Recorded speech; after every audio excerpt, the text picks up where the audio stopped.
Hi boys and girls, good morning. Today we are going to be working on lesson 5, word proportions.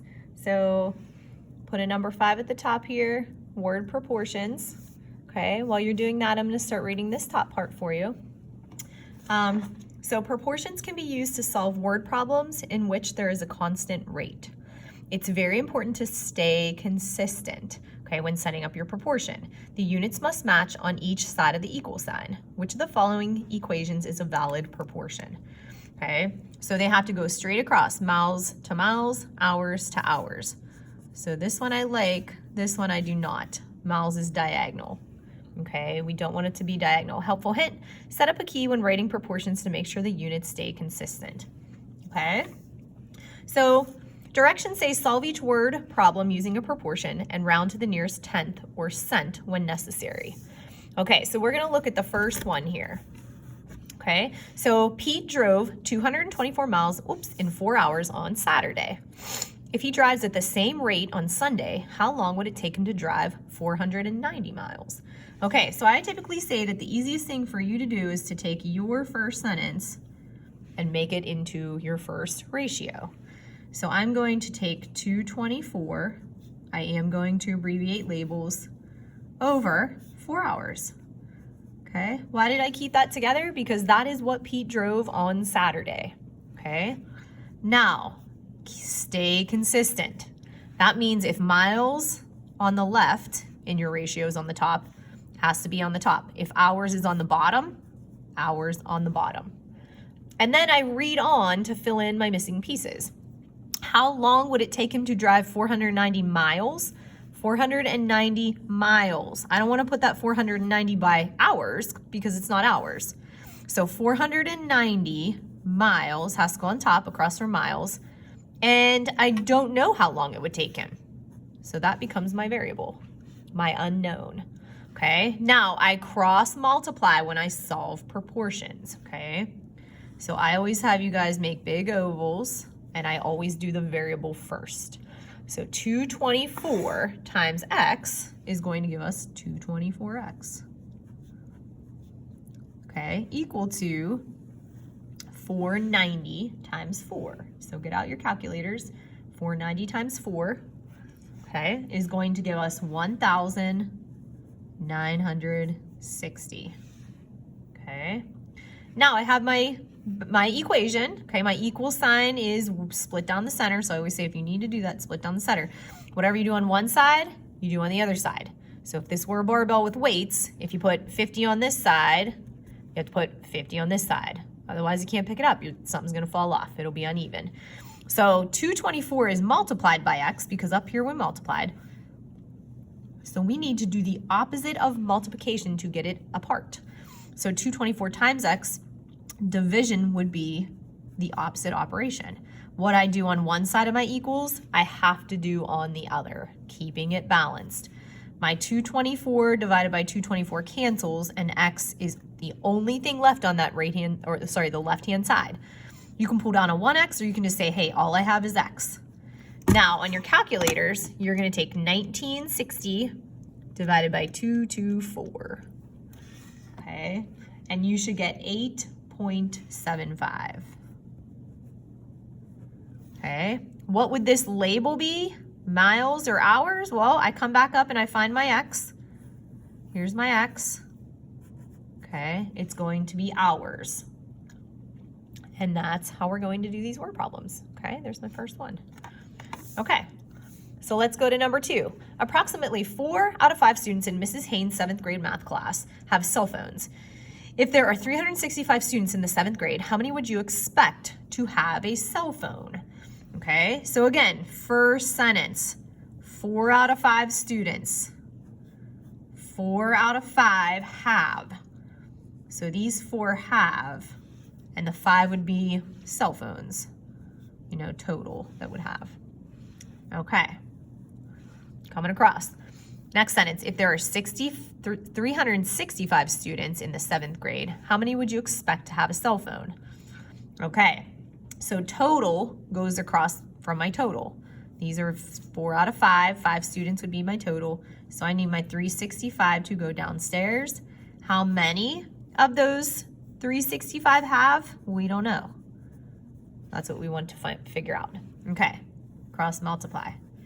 5 times x, 5x, equals, okay, 365 times 4 is going to give us 1,460. Okay, remember, split your equation. If you need to do this every single time, do it every single time. What I do on this side, I must do on the other side. Okay, 5 times x, the opposite of multiplying is dividing. So I'm going to divide both sides by 5. My 5's cancel over here to where I'm just left with an x. And x is going to be, you're going to punch in 1,460 divided by 5.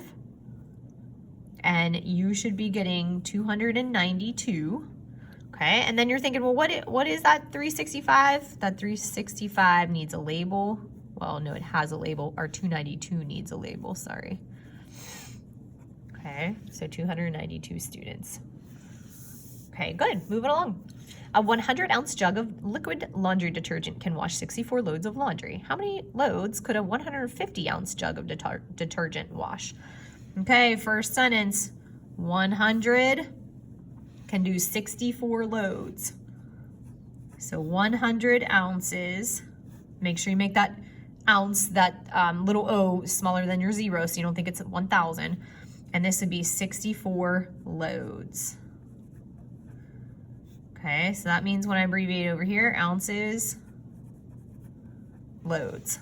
How many loads could a 150-ounce jug of detergent wash? So 150 ounces has to go across from ounces. How many loads? We don't know. So we're going to make that our variable. Okay, cross multiply it. Put your ovals. Okay, 100 times x is going to be 100x. And then 150 times 64, punch that in on your calculator. 9,600. Okay, if you need to put your line down through, what I do on the left, I must do on the right. Okay, to get 100 and x apart, okay, you're going to divide each side by 100. And x is going to be 96. 96 what? Well, you go back up here and check out where your x is. That's why we label loads. Okay, good. Okay, let's try one with a mixed number or a fraction here. It takes 1 1/4 cups of milk to make 8 pancakes. How many cups of milk are needed to make 20 pancakes? Okay, here's my first sentence. If you need to underline it, underline it. And if you need to do this each time too for proportions, you can do this. Fraction bar equals fraction bar, because you know you're going to be filling in the unknowns. Now, if you had that fraction in there, it doesn't matter. It still goes, you still have to keep it together. So 1 1/4 cups, 1 1/4 cups goes with 8 pancakes. Okay, so that means over here I have cups on the top, pancakes on the bottom. How many cups of milk are needed to make 20 pancakes? Where's that 20 gonna go? Top or bottom? Good, on the bottom, because it goes with pancakes. It's not cups. How many cups? Well, I don't know. That's what I want to figure out. Okay, so 8 times x, 8x. Okay, and now I'm gonna show you slowly how to do this on your calculator. 1 1/4. Now, some of you might say, hey, can I change? You might see this without me even telling you. Hey, can I make this 1.25? Absolutely. 1.25 or 1 25/100 is the same as 1 1/4 cup. If you see it, use it. Then you don't have to do any of this ABC stuff I'm going to show you. Okay, but if you're ABC and you're leaving it, you're doing 1 ABC, 1 ABC 4. That's how you enter 1 1/4. And then you're going to multiply it by 20. Make sure I have that in there right. So you're going to get 25. Okay, how do I get that 8 away from my x? Because I need x alone. I divide both sides by 8. Okay, and x is going to be, depending on how you did this, some of you will get 1 and, not 1, you will get 3 1/8 cups. Okay, or if you changed it and used that 1.25, you're gonna get 3.125 cups. And guess what? These are the same, okay? These are the same, so whichever you have, you are fine. Okay, good job, guys. Okay, let's turn to the back. All right, so Melanie, she can run around the track 9 times in 28 minutes. At this rate, how many laps can she run in 1 hour and 15 minutes? Okay, now there's a little tricky part with dealing with this one in Melanie, okay? Because this one is just 28 minutes, okay? This time is not. It's 1 hour and 15 minutes. So when I go to start this one, I can say 9 times for Melanie in 28 minutes. Okay, but now watch what happens. When I put my other, part of my fraction over here, I need times to keep this consistent, and down here I need minutes. So I can't put 1 hour and 15 minutes down here because I have an hour, I have 1 hour and 15 minutes. This all has to be minutes. So what could I do up here to change this all to minutes? Okay, I already have 15. Oh, and I know how many minutes are in an hour. So I can say, well, I have this 60 here and I have 15 over here. So if I need them all in minutes, I'm just going to add them up so that I have a total of minutes, because I can't put something down there that is hours and minutes. It won't work. Okay, be consistent. Okay, now time for cross multiplying. So 28x, because that's 28 times x. Okay, and then you're gonna grab your calculator. 75 times 9 real quick should give you 675. Okay, you want to get, remember, if you need to put your little bar here, okay, what you do on the left, you got to do on the right. So I want to get x alone. I divide by my 28 to get rid of it. Okay, and x is going to be 24.1, and I go back, what is my x? Times or laps. Let's see, how many laps? Yeah, so we want to go with laps. I think I had times on mine. 24.1 laps. Okay, nice job. Okay, number 6, moving along. An online store receives 15 orders per day. At this rate, how many orders can they expect in the month of September? Okay, so first thing I do is look at my calendar over here. I'm gonna show it. Here's my calendar. Okay, so in the month of September, I have 30 days. 30 days. Remember, Google that if you're not sure, or if there's a question like that on homework about the calendar, you can always figure that out. Okay, so 15 orders per day. I like this. This is kind of a unit rate built in here. So fraction bar equals fraction bar. 15 orders per day. So how many days is that? Well, that's 1. Okay, per day. Okay, how many orders can they expect in the month of September? Well, I know in September there are 30 days. We just looked at the calendar. Okay, how many orders can they expect? I don't know. So I'm gonna make it an x. So 1 times x will give us 1x or just x, depending on what you wanna write. And 30 times 15 will give us 450. Okay, now keep in mind, if you make it 1x, you have to divide by 1, it doesn't change. Anything divided by 1 is itself. So 450 orders. Okay, good. Okay, let's look at this one. All right, Trey, he made 12 out of 30 free throw shots on the basketball court. If he attempts 75 free throw shots, how many could he expect to make? Okay, fraction bar equals fraction bar. Okay, so Trey made 12, so I'm gonna say 12 made, I always stick a label in there, out of 30 free throws. So this, we'll just say shots. Okay, if he attempts 75 shots, so it has to go across, remember, be consistent. How many could he expect to make? Well, I don't know. So that's what I want to figure out. Okay, so 30 times x, put your oval, big oval. 30x, okay? And then you're going to take 12 times 75 to get 900. I want to get x alone. So remember, we're just following the same pattern here. Divide by 30. 30s cancel. Okay, and 900 divided by 30 is, again, 30. So we could say, let's see, how many shots could he expect to make? 30 shots. Okay, 30 shots. Very good. Okay, moving along to Jack. Jack bought 3 binders from the store and paid $13.17. If he goes back to the store to purchase 5 more binders, how much total will he have spent on binders? Okay, so let's see. He got 3 for $13.17. Okay.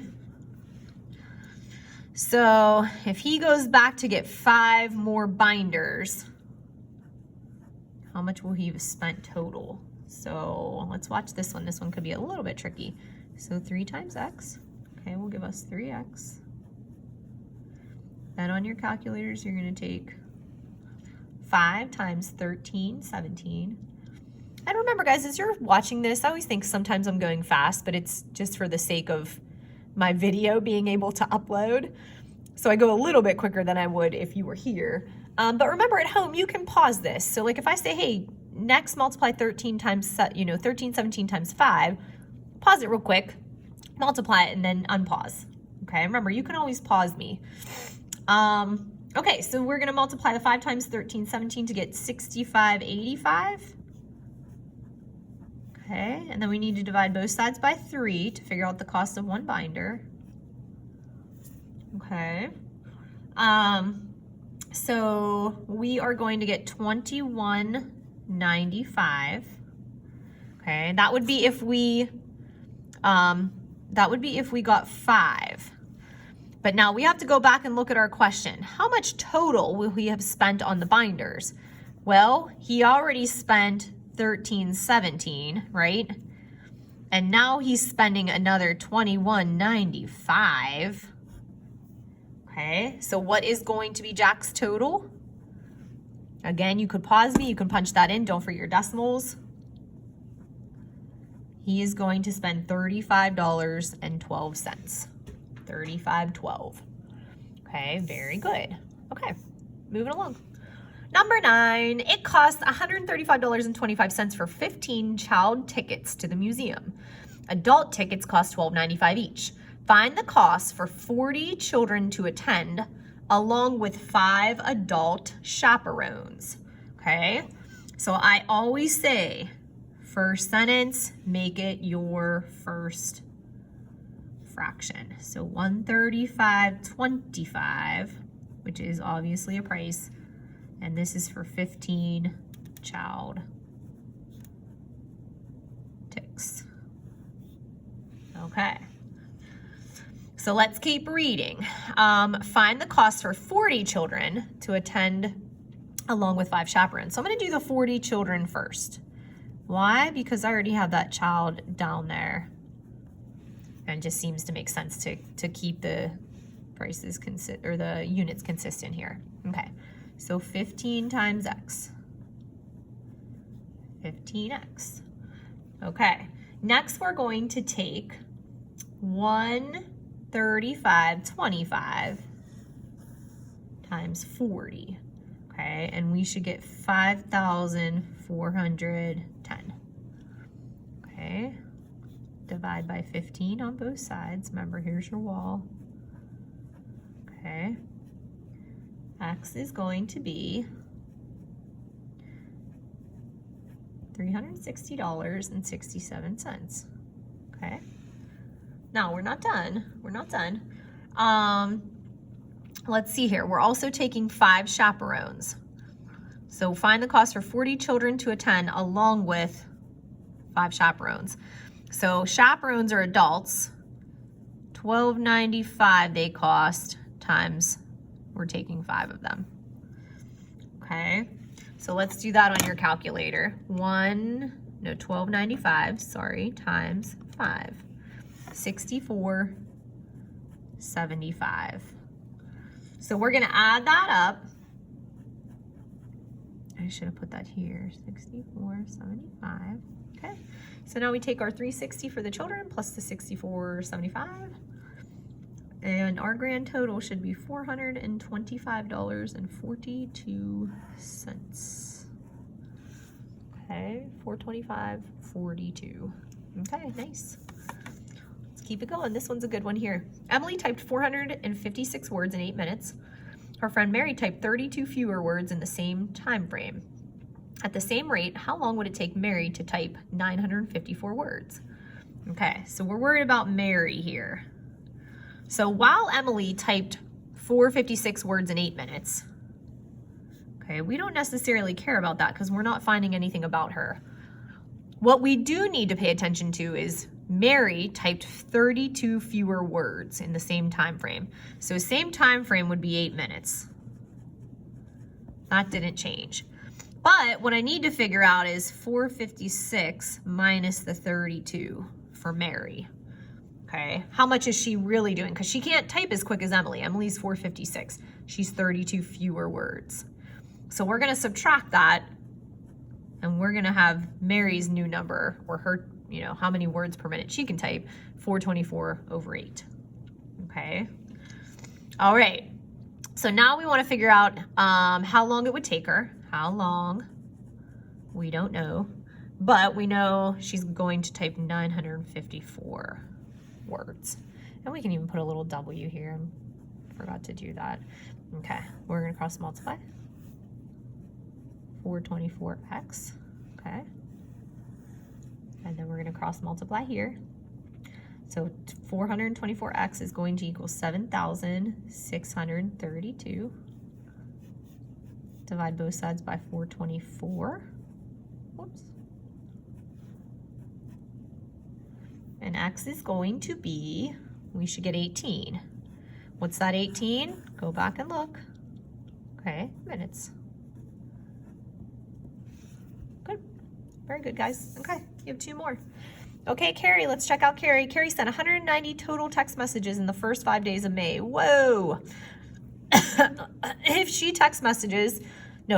text messages cost 4 cents each, how much should she expect to pay that month?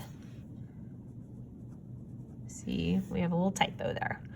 Okay, so we're going to look at our first ratio here. Okay, so 190 text, I'm going to put that on the top. In 5 days. Okay, so if the text messages cost 4 cents each, how much should she expect to pay that month? Okay, now this is a little tricky here.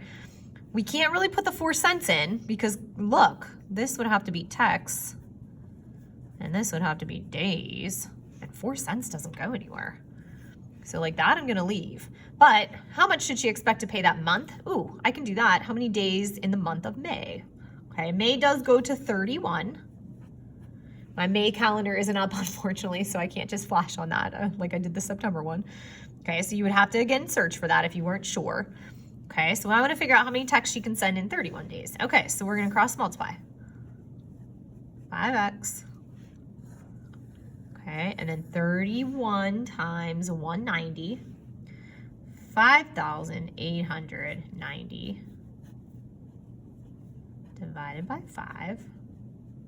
Remember, those cancel. Sometimes I forget to do that. I apologize. Is going to give you 1178. So 1,178.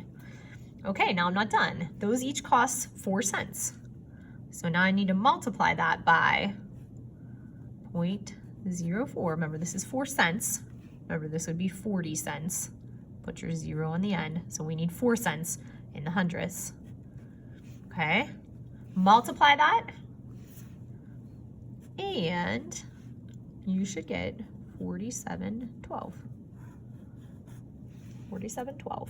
Okay, nice. Okay, guys, last one. 7 candy bars cost $6.23, and 3 sodas cost $4.47. Find the total cost for 5 candy bars and 4 sodas. Okay, so this is going to be one where we're doing 2 here because we have candy bars and sodas. So let's see here. I'm going to start with candy. So I I always tend to label just so if I need to go back and look at my work, I can. Okay, so candy. 7 candy bars, 623. So 7 over 623. Okay. And we got 5. So 5 candy bars. Okay. And then I can go over to soda. 3 sodas for $4.47. And then 4. Okay, is everybody following me? So 7 candy bars for $6.23. 3 sodas for $4.47. Find the total cost for 5 candy bars and 4 sodas. Okay, so over here I'm going to cross multiply. 7x equals, you should get 3135 divided by 7, and x is 445. That would be for 5. Okay, and then over here for my sodas, 3x. Then you're going to multiply 447 times 4. Okay, and you should get 1788 divided by 3 divided by 3. I could continue this down if I need to. So x is going to be 596. Okay, now I'm not done yet. They said find the total cost. Total. Okay, that means I need one more column over here. 445 plus 596. Okay, go ahead and punch that in, add it up. And you should have $10.41. Okay, $10.41. Okay, fantastic job today, guys. Now make sure that that entry goes, okay, behind your other ones. Keep everything nice and neat. This was entry 5. Okay, and I will see you next time. Bye.